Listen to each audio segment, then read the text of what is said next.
Hello. It has been such a horrendous day. I almost don't even know where to start. It's a Saturday night. It's about 7. I woke up at 3 a.m. to get to the airport extra early so that I wouldn't miss my flight. Wouldn't you know, I read the arrival time and not the departure time, so I missed my first flight. No problem, I wasn't intending on doing a whole lot in Sukhothai that day, except I then basically bought a new ticket for like the same price pretty much. So I bought a whole new ticket for an afternoon flight, so I sat in the airport for about 7 hours or so, hung out in Starbucks and got food, and then got sick. I had a fever over 100, and I was hot, but I was cold, and my head hurt, and my heart rate was like astronomical. It was worrying the doctor. I had to go to a medical center and get medicine to lower my heart rate, and then lay there because I was so sick and my fever was so high. So I missed my second flight. And then I went ahead and I got a ticket for tomorrow morning, so that's Sunday morning, at 7 a.m., not 8:15, that's when I arrive. And I was trying to find a place to stay, and of course none of the taxi drivers apparently know where any of the hostels are. So I was able to find one to try and get taken to, and they did. Everybody was like, oh, 200 baht, and I'm like, no man, because it's only like 50 baht away. But I did find one that would do metered, and I luckily got, after I got dropped off at the first hotel, the first of many hotels, I got a lovely taxi driver who took me around for like an hour trying to find a hotel or something that had rooms available that weren't really expensive. He said that they're booking up because of Songkran, and I'm like, it's only the second. I don't know, but he was able to find me a room for a really good price, and it's a really nice room. There's not a whole lot in the area, but that's fine. I just need a place to shower and sleep because I've only had 4 hours of sleep, and I was sick, and I missed flights, lots of stress. It's been a crazy day. My book bag broke. Went to put it on. Strap just popped right off. My Thailand phone apparently doesn't want to make phone calls, even though I just put minutes on it the other day. So it's been a pretty rough day. It's all a sign that I wasn't supposed to be there today. Something would have happened in Sukhothai that would have been worse probably. That's my outlook.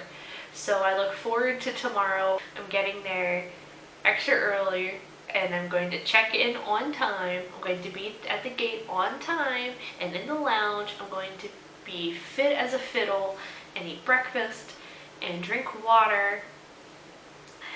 Fingers crossed. It is the next morning, and we're almost all packed, and we've got about 20 minutes until that cab driver should be here, hopefully. And if he's not, then I'm just gonna walk down the lane until I find one. Made it to Sukhothai. It's lovely here. It's very green. I know I probably say that about pretty much all of Thailand, but it is very green. Lots of palm trees, very pretty. I'm staying in the old city, so we passed a lot of like ruins and some stupas. Some of them, you know, were kind of like dilapidated and almost non-existent because they had fallen so much, but they were still really nice to pass by. So I got this room through a contact that the archaeology teacher gave me. A woman works at the National Museum. She's an archaeologist and everything. It's perfect. So she set me up with a place to stay in the old city. It's a good, pretty decent price, and I've got a nice flat screen TV and fridge and an AC right above the bed. The only downfall is the bed is here, but the outlet is all the way over there. So I have my phone sitting on top of the wardrobe. And well, I'll just have to improvise when it comes time to watch Netflix tonight. So I'm gonna go head out to the National Museum. I will see you next time. I found buttons on this giant map thingy. Let's push them. Oh, it lights it up on there, so you know where everything is. It's really cool. So after taking a curatorial class, I've gotten to be critical of museums and their setup, but I'm really liking this one. It's my favorite so far in Thailand, which makes sense because it's the National Museum, but I wanted to show a little briefness of this little room. So you go upstairs, and at the very, very top, you can see out into like what that would have looked like. And then down the steps, all these like wall plaques. And they're up on the ceiling. And then you get down and around, they have the windows for where the Buddha was. And then one over here. So right now I'm walking around the stucco museum. You can't really go in, but they have a bunch of shelves and lots of windows. But the one thing I don't really understand is why they always have to remove the stucco. Like, if it's for conservation reasons, I understand, but if you're just gonna take it off and leave it laying on the floor, why? Leave it there to enjoy with the structure, you know? I don't understand it yet. Nobody's explained it to me. I'm open to any suggestions as to why. Leave them in the comments. So I didn't realize it until that first room where I was pushing the buttons on the map, but I'm actually quite central in the city, which is perfect because then I can hit all the quadrants. And back behind me, if I zoom in, is the Buddha. So I'm gonna walk back there and see what we find.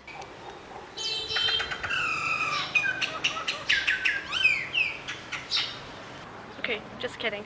Of course there's another admission fee, and it's already noon, and it's gonna be really hot soon, so I'm gonna save that for tomorrow, and instead I'm just gonna walk down the street and see what kind of crap I find. I can't even begin to tell you how excited I am right now. One of my favorite things to eat are deep fried spring rolls, and I can never find them in Salia, but the road that I live on has like 10 restaurants, it's just one after another, and they all have just the spring rolls, so it's really exciting. Pretty much directly across from my guest house is this spot. I think it's Wat Trapang Tong, and we're gonna go take a look. We got a nice little man-made lake around it.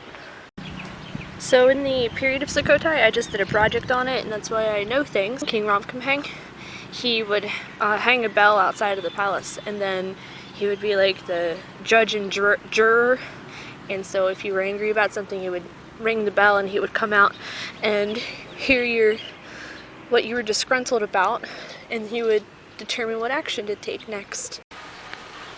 Tell you what, Buddha must have been a big guy. Tree of Wisdom. All these signs appear with little sayings. He who questions nothing learns nothing. Old age is no cause for regret. Regret that one is old, having lived in vain. What's wrong today won't be right tomorrow. Jealousy leads to destruction of all sides. So that has been this jetty. We're gonna walk back across the bridge and go back into town. My camera's getting hot in an unhealthy way. There's a nice food market. I found the stick ice cream stuff. Looks like a chunk of butter when they pull it out, but it's so good.